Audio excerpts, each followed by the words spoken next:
Hey, sometimes when I'm talking to people, one of the things I find is that they are frustrated because they've had a lot of hurt or heartache and they feel they've never been truly heard.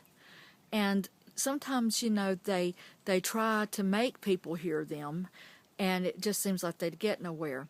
Sometimes I think that means this, that if we want to be heard, we have to phrase things or say things in a way that someone can hear, someone can understand. In other words, if you automatically make someone's defenses go up, they're naturally not going to get past that. Plus, if you say something to someone in an accusing way, you did this, you did that, even if it's true, again, the defenses come up and they're not going to hear us. So you might want to try to sandwich anything, any criticism especially, into a form that is palatable and a form that a person can actually absorb it. And that means maybe trying to get some empathy with someone to try to see things from their side and say things in a way that that would make it something that they can hear. And in doing that, that means really listening as much as saying. Try to empathize or listen to what the other person might have to say.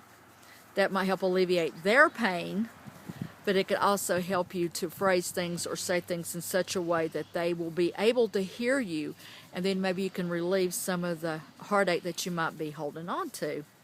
So, in order to be heard, it's very important that you also learn to listen. And I think, if we could just get that lesson, so much could be taken care of. Because, we carry this burden and we feel like we're alone sometimes when we're really not. And sometimes people might actually treat you better if they actually knew what was wrong. But again, they're not going to hear it if you're saying one thing, but they're hearing something completely different, which is often what happens. You're just saying, hey, I just mean this, but what they're hearing is, you're a terrible person, blah, blah, blah. And, that obviously that's not going to get us anywhere. But anyway, that's all I have to say for today.